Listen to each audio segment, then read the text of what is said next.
surveillance in India.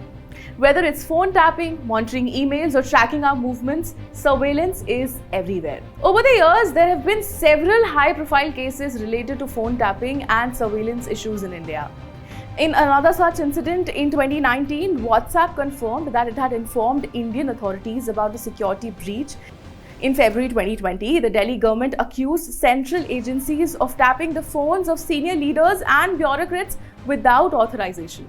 Governments have always monitored communications, but with the digital age, things have become far more complex.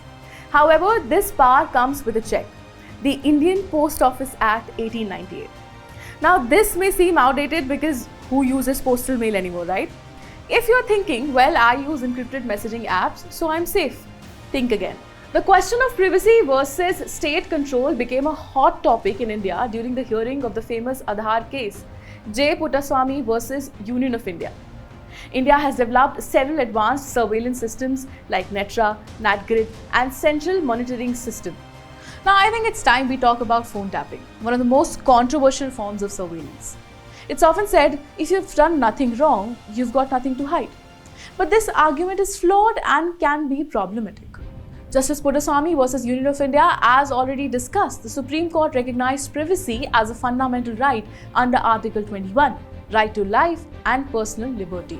Surveillance can lead to a chilling effect on citizens' freedom of speech, expression, and association. What do you think? Should there be more checks on how surveillance is conducted?